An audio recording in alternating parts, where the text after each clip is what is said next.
Good morning, students. Welcome back in the chapter of magnetic effects of electric current.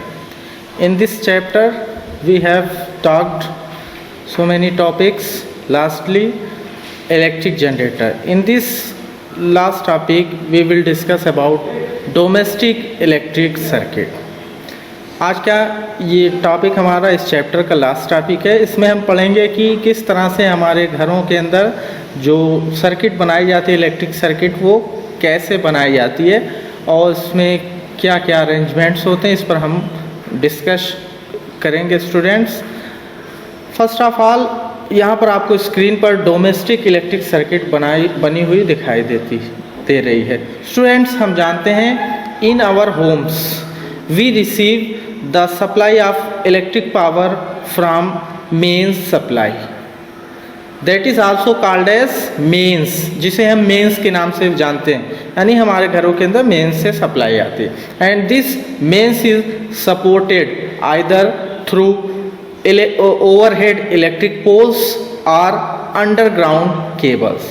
Students, ये जो distribution होता है, ये जो सप्लाई होती है इलेक्ट्रिक पावर की, यहाँ पर हम देखते हैं कि इस जो है इलेक्ट्रिक पावर को एक मीटर बोर्ड में पास किया जाता है, जहाँ पर आपको डिफरेंट कलर के वायर्स दिखाई देते हैं. स्टूडेंट्स, स्क्रीन पर आप देख रहे होंगे जैसा कि ये red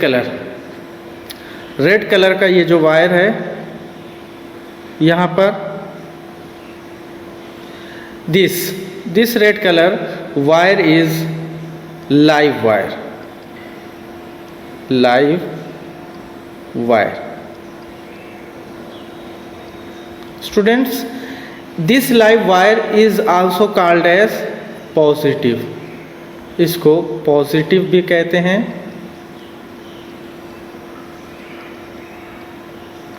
Yes. And the wire which is of black insulation, that is neutral wire. ये कैसा वायर है? Neutral wire. और ये न्यूट्रल वायर, इसको नेगेटिव के नाम से जानते हैं.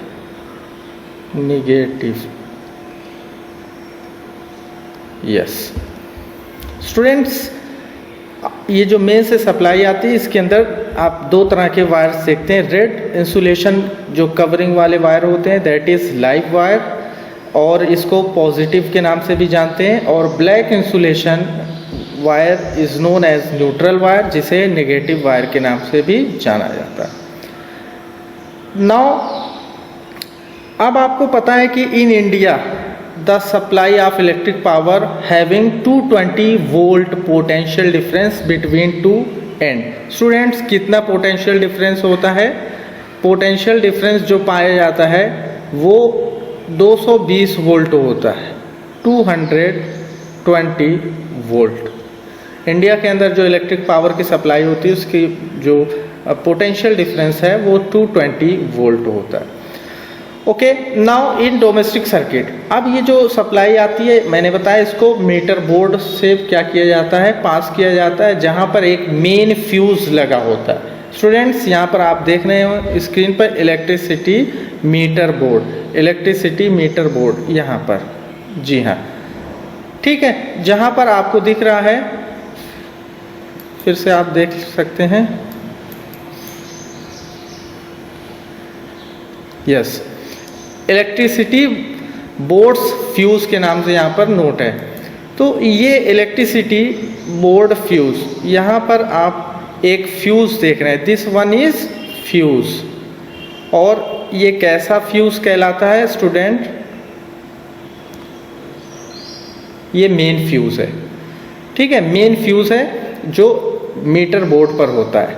अब यहाँ से ये वायर जो है इलेक्ट्रिसिटी मीटर में पास किए जाते हैं. स्टूडेंट, ध्यान रखने वाली बात यह है कि ये जो मेन फ्यूज़ होता है या फ्यूज़ होते हैं, they are connected with live wire. इन्हें लाइव वायर से कनेक्ट किया जाता है. And fuse wire is always connected in series way और series manner with live wire. ठीक है. तो इलेक्ट्रिसिटी मीटर बोर्ड में ये वायर आया, यहाँ पर आप देख रहे हैं इलेक्ट्रिसिटी मीटर। इस इलेक्ट्रिसिटी मीटर में वायर आते हैं। नाउ फिर यहाँ से ये वायर कहाँ पर पहुँचते हैं? Distribution box containing main switch and fuses for each circuit. यहाँ से इन वायर को क्या किया जाता है? डिस्ट्रीब्यूट किया जाता है, इनका डिस्ट्रीब्यूशन होता है। और इस डिस्ट्रीब्यूशन में यहाँ पर दो तरह की सर्किट्स बनाई जाती हैं। स्टूडेंट, कितनी सर्किट बनाई जाती हैं? 2 सर्किट बनाई जाती है। इस डोमेस्टिक इलेक्ट्रिक सर्किट के अंदर, डोमेस्टिक सर्किट के अंदर 2 सर्किट बनाई जाती है डिस्ट्रीब्यूशन बॉक्स से। पहला जो होता है that is 15 ampere circuit. 15 ampere की सर्किट होती है। This circuit is for those appliances who operate at high current rating, like geyser हो गया, इलेक्ट्रिक मोटर हो गया, रेफ्रिजरेटर हो गया, एयर कंडीशन हो गया। These are operated at high power rating. So इनको 15 एम्पियर वाले जो है आप कह सकते हैं कि सर्किट के साथ कनेक्ट किया जाता है। And the concept of another circuit of 5 ampere, एक दूसरी सर्किट होती है जो 5 एम्पियर की होती है। और ये 5 एम्पियर किसके लिए होती है? Low power rating. Yes, for those appliances who have low power rating. और लो पावर रेटिंग वाले अप्लायंसेस कौन है? और यहाँ पर ये high power rating, high power 15 ampere high power rating. Low power rating में लाइक बल्ब्स हो गए, फैंस हो गए, ट्यूबलाइट्स हो गए, इन अप्लायंसेस के लिए 5 एम्पियर की सर्किट होती है।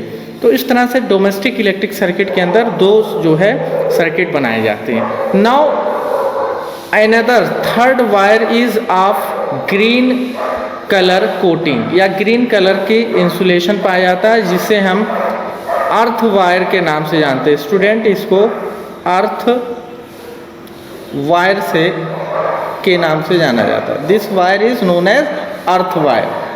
कौन सा वायर? जो ग्रीन कलर इंसुलेशन रखता है, इस वायर को। And this earth wire is connected with metallic plate deep under the earth near the home। हमारे घरों के पास ही इसको जो है अर्थ के अंदर एक मेटेलिक प्लेट से जोड़ करके क्या कर दिया जाता है? डीपली कर दिया जाता है। ठीक है। And this earth wire is a safety major specially for metallic object, जिनकी बॉडी मेटल से बनी होती है, जैसे इलेक्ट्रिक टोस्टर हो गया, रेफ्रिजरेटर हो गया, फैन हो गया। तो ऐसे अप्लायंसेस जिनकी बॉडी मेटल की बनी होती है, इन अप्लायंसेस के लिए ये क्या होते हैं? सेफ्टी मेजर के रूप में यूज़ करते हैं। Actually earth wire provide a low power rating, earth wire provides a low path of resistance, एक लो रेजिस्टेंस का पाथ प्रोवाइड करते हैं, जिसकी वजह से जब ज़्यादा करंट एक्सीडेंटली या किसी वजह से जो है उस अप्लायंस के अंदर आ जाता है, तो वो एक्स्ट्रा करंट को क्या कर दिया जाता है? अर्थ वायर के थ्रू अर्थ के अंदर भेज दिया जाता है। क्योंकि आपको पता है electric current always occupy low जो है लो पाथ ऑफ करंट। ठीक है। तो low path of resistance, low resistance का पाथ क्या करता है? ऑक्युपाई करता है। इसलिए वो करंट जो है टोटल वो अर्थ के अंदर भेज दिया जाता है, और वो यूज़र जो है that may not get a severe electric shock. ठीक है। इस तरह से उसको क्या कर लिया जाता है? प्रिवेंट कर लिया जाता है। Student, in electric domestic circuit यहाँ पर आप देख रहे हैं appliances, these are the appliances. ठीक है। यहाँ पर दिखाया गया ये अप्लायंस आपको रेड वाला दिख रहा है पॉजिटिव या लाइव वायर, और ब्लैक वायर ये आपका न्यूट्रल वायर। इन दोनों के बीच में इनको क्या किया जाता है? कनेक्ट किया जाता है। And all appliances are connected in कैसा? Parallel. Yes student, these appliances are connected in parallel combination. Parallel में इनको क्या किया जाता है? कनेक्ट किया जाता है। ठीक है। आपको पता है पैरेलल कॉम्बिनेशन के क्या एडवांटेज है? पैरेलल कॉम्बिनेशन का ये एडवांटेज है कि in parallel combination each appliance may get a separate switch. Okay, सबके लिए एक अलग अलग स्विच होता है, इसको अलग जो है स्विच से ऑपरेट कर सकते हैं, ऑन ऑफ कर सकते हैं। और दूसरा सबसे बड़ा एडवांटेज है, आपको पता है, मैंने बताया अभी जस्ट कि 220 वोल्ट का पावर सप्लाई होता है इंडिया के अंदर। तो सभी अप्लायंसेस के लिए जो है ये पोटेंशियल डिफरेंस सेम होना चाहिए, और ये पोटेंशियल डिफरेंस आपको पता है पैरेलल कॉम्बिनेशन में ही सेम होता है, तो इसलिए यहाँ पर इनको पैरेलल कॉम्बिनेशन में रखा जाता है।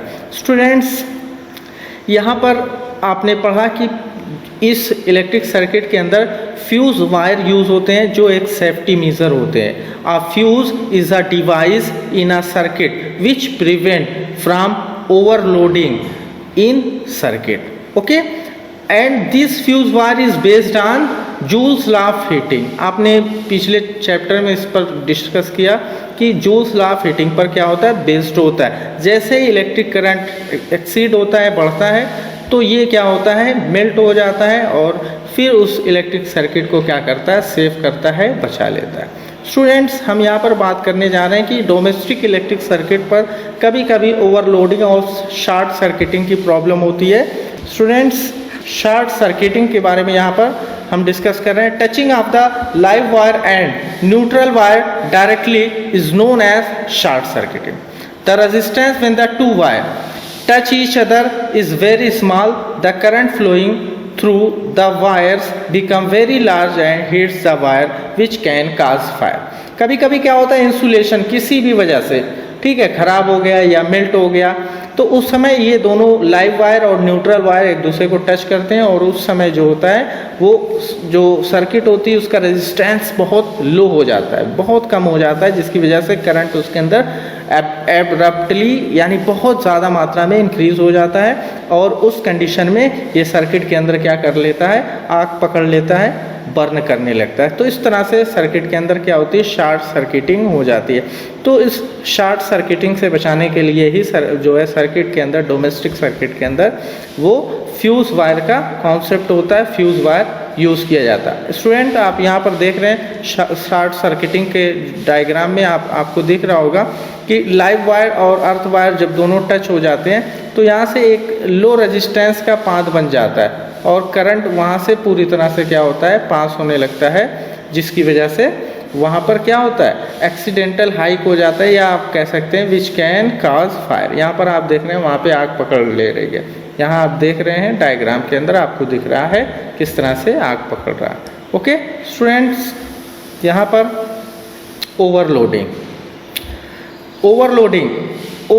भी बहुत बार जो है डोमेस्टिक इलेक्ट्रिक सर्किट के अंदर इसकी भी प्रॉब्लम होती है। If too many electrical appliances of high power rating are switched on at the same time, they draw an extremely large current from the circuit, this is known as overloading of circuit. कभी कभी क्या होता है कि इस domestic electric circuit के अंदर हम बहुत सारे अप्लायंसेस को एक साथ क्या कर लेते हैं, ऑन कर लेते हैं, हाई पावर रेटिंग के अप्लायंसेस को ऑन कर लेते हैं। जैसे आपने इलेक्ट्रिक मोटर ऑन कर लिया, रेफ्रिजरेटर ऑन कर लिया, फैन ऑन कर लिया, बहुत सारे अप्लायंसेस जब एक साथ ऑन कर लिए जाते हैं तो उस समय सर्किट के अंदर बर्डन होता है, इलेक्ट्रिक करंट की डिमांड बढ़ जाती है, जिसकी वजह से अधिक मात्रा में इलेक्ट्रिक करंट वहाँ पे इंटर करता है, जो ओवरलोडिंग कॉज करता है। या कभी कभी जो है सर्किट के अंदर ओवरलोडिंग उस समय होता है जब आप एक सिंगल सॉकेट से बहुत सारे अप्लायंसेस को कनेक्ट कर देते हैं, यूज़ करते हैं, उस समय भी ओवरलोडिंग की प्रॉब्लम होती है। तो हमें जो है सर्किट के अंदर बहुत सारे अप्लायंसेस को एक साथ नहीं ऑन करने चाहिए, जिससे कि सर्किट पर ओवरलोडिंग की प्रॉब्लम ना आने पाए। स्टूडेंट्स, यहाँ पर आप देख रहे हैं डायग्राम में एक साथ बहुत सारे अप्लायंसेस को क्या कर लिया गया है, ऑन किया गया है, आप देख रहे हैं, ठीक है। या यहाँ पर आप देख रहे हैं सिंगल सॉकेट से बहुत सारे जो है वो कनेक्शन लगा दिए गए, तो इस समय जो है वो क्या होते हैं कि ओवरलोडिंग की प्रॉब्लम आती है। पहले वाले डायग्राम में आप देख रहे हैं एक ही टाइम में एक ही मीटर बोर्ड से बहुत सारे अप्लायंसेस को क्या किया जा रहा है, एक सिंगल सॉकेट से ऑपरेट किया जा रहा है। तो यही कंडीशन मैंने बताया कि ओवरलोडिंग कॉज करती है। ओके स्टूडेंट्स, यहाँ पे क्वेश्चन आए हैं इस डोमेस्टिक इलेक्ट्रिक सर्किट से रिलेटेड। यहाँ पे 5 क्वेश्चन मैंने फ्रेम किए हुए हैं, इंपॉर्टेंट क्वेश्चन है, अच्छे क्वेश्चन है, बहुत एग्जाम में पूछे जाते हैं, ठीक है। इन 5 क्वेश्चन को आप अटेम्प्ट करेंगे। I hope you will enjoy to attempt all these questions. Okay, आज के लेक्चर में इतना ही रखते हैं, यहीं पर ये चैप्टर फिनिश होता है, मिलते हैं अगले चैप्टर के में। Okay, thank you, that's all.